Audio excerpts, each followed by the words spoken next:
4 তারিখ এই রাজ্যে নির্বাচনের ফলাফল বেরোনোর পর আমরা মোটামুটি নিউজ ফিডে কয়েকটা জিনিস একদম ছেপে গেছে। ১, তৃণমূল ভেঙে যাওয়া। ২, তৃণমূল নেতাদের উপর ডিম এবং টমেটো ট্রিটমেন্ট। এবং সবথেকে বড় কথা, বিগত কয়েকদিন ধরে তৃণমূল একদম ভেঙে ছিন্নভিন্ন হয়ে যাচ্ছে এবং ভাইপোকে কিভাবে রগরানি দেওয়া হচ্ছে, যে কোনো দিন যে কোনো মুহূর্তে অ্যারেস্ট হবে। এইসব খবর নিয়ে যখন আমরা ভুলে আছি, তখন কিন্তু পিছনে এক বড় রকমের রাজনৈতিক সমীকরণ বদলের ইঙ্গিত আসছে।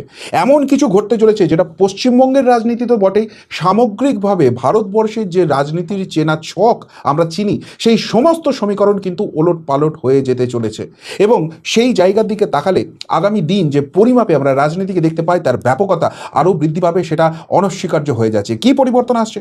প্রথমেই আমরা বাংলা দিয়ে শুরু করব। বাংলাতে যে খবরটা সামনে আসছে সেটা হচ্ছে বিজেপির এত ব্যাপক জয়ের পরে এই 1 বছর হলো যিনি রাজ্য সভাপতি হয়েছেন, সেই শ্রমিক ভট্টাচার্য, তিনি খুব সম্ভবত রাজ্য সভাপতির পদ থেকে সরে যাচ্ছেন।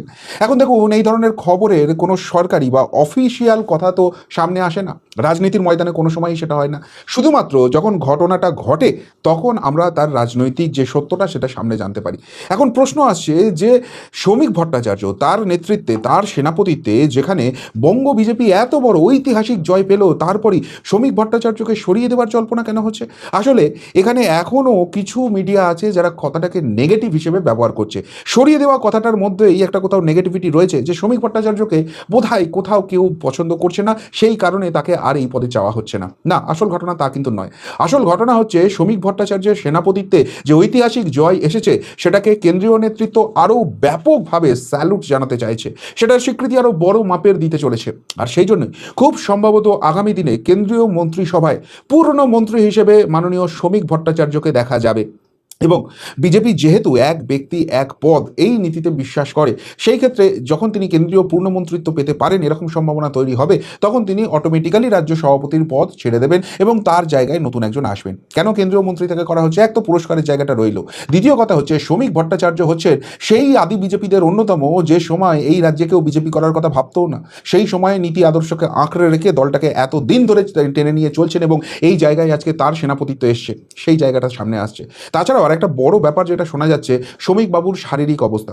তিনি আপাতত কিছুদিন আগেই একটা বড় মেজর অপারেশনের মধ্যে দিয়ে তাকে যেতে হয়েছে, তাকে হসপিটালাইজড হতে হয়েছিল। এবং আপনারা জানেন এই তৃণমূলী হারমাদরা এই শ্রমিক বাবুর উপর কী পরিমাণ প্রাণঘাতী হামলা করেছিল। ঈশ্বরের অসীম করুণা যে শ্রমিক বাবু তারপর বেঁচে ফেরত এসেছেন। সুতরাং সেই জায়গা থেকে সেই শারীরিক অসুস্থতাটাও একটা বড় কারণ হয়ে উঠছে, যেখানে এখন বিজেপি যেভাবে বঙ্গ বিজেপিটাকে গড়তে চাইছে, সেখানে শ্রমিক বাবুকে যে পরিমাণ দৌড়ঝাঁপ করতে হবে, তার থেকে তার প্রাজ্ঞতাটাকে মন্ত্রিত্বের কাজে লাগানোটা অত্যন্ত জরুরি। আর একটা পক্ষ অবশ্য বলছে যে কেন্দ্রীয় মন্ত্রিত্বের এখানে আরও অনেকে দাবিদার রয়েছেন, আরও আগে থেকে যারা সাংসদ রয়েছেন সেরকম কিছু নাম নিয়ে আলোচনা রয়েছে। সেক্ষেত্রে শ্রমিকবাবুকে আরও কোনো বৃহত্তর দায়িত্ব, কোনো বোর্ডের চেয়ারম্যান, এই ধরনের কিছু করা হতে পারে। যাই হোক, সব মিলিয়ে শ্রমিকবাবু কিন্তু রাজ্য সভাপতির পদ থেকে সরে যেতে পারেন। কেন? একটু পরে তার ব্যাখ্যাটায় আসছি। তাহলে সেকেন্ড যে প্রশ্নটা আসছে যে শ্রমিক ভট্টাচার্য যদি সরে যান, তাহলে এক্ষেত্রে কে নেতৃত্বে আসবেন বা কে রাজ্য সভাপতি হবেন? দেখুন, আবারও বলছি, এটা বিজেপি, সুতরাং যতক্ষণ পর্যন্ত না সেই সিদ্ধান্ত সামনে আসছে বলাটা রীতিমতো মুশকিল। কিন্তু যেটুকুনি শোনা যাচ্ছে, দুটি নাম নিয়ে খুব চর্চা চলছে। একটা হচ্ছে জ্যোতির্ময় সিং মাহাতো, আর আরেকটি নাম হচ্ছে লকেট চট্টোপাধ্যায়। লকেট চট্টোপাধ্যায়ের দিকে পাল্লা ভারী আছে। কেননা এখানে যদি একজন মহিলা সভানেত্রীকে তুলে নিয়ে আসা হয়, সেক্ষেত্রে এই যে মহিলা ভোট ব্যাংক রয়েছে বা সংগঠনটাকে আরও চাঙ্গা করা, সেটা অন্য একটা মাত্রা পাবে। প্লাস লকেট চট্টোপাধ্যায় কিন্তু এর আগে মহিলা যে সংগঠনটা, শাখা সংগঠনটা ছিল, তার রাজ্য সভাপতি হিসেবে, সভানেত্রী হিসেবে কিন্তু দুর্দান্ত কাজ করেছেন। সুতরাং সংগঠনকে এরকম সর্বব্যাপক স্তরে কাজ করার একটা তার অভিজ্ঞতা রয়েছে। জ্যোতির্ময় সিং মাহাতোও কিন্তু খুব একটা পিছুয়ে নেই, সঙ্গের খুব চয়েসের লোক রয়েছেন।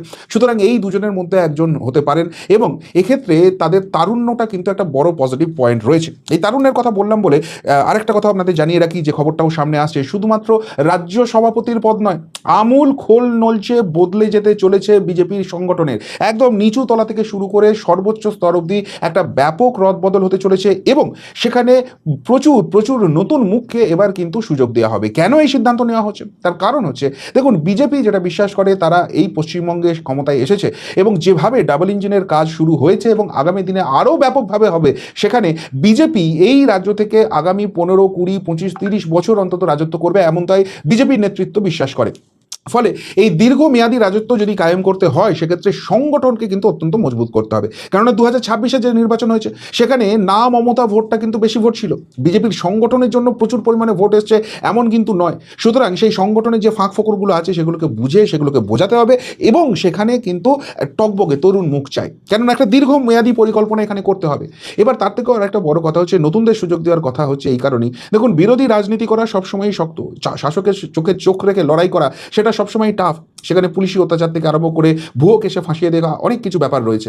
কিন্তু নতুনদের যদি এখন শাসন ক্ষমতায় থাকার সময় ক্ষমতা দেওয়া হয় বা সামনে নিয়ে আসা হয়, তারা যদি ভুল ত্রুটি করেও ফেলে সেটা সংশোধনের কিন্তু যথেষ্ট সময় পাওয়া যাবে এবং সাপোর্ট পাওয়া যাবে।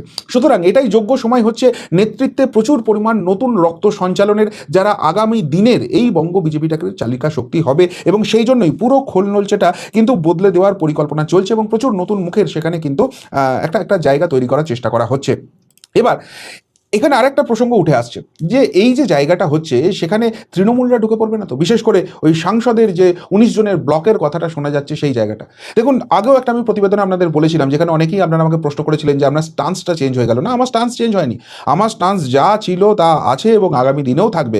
আমার লড়াইটা হিন্দুত্বের জন্য, আমার লড়াইটা দেশের জন্য, সেখানে দেশের স্বার্থ রক্ষা করতে, হিন্দুদের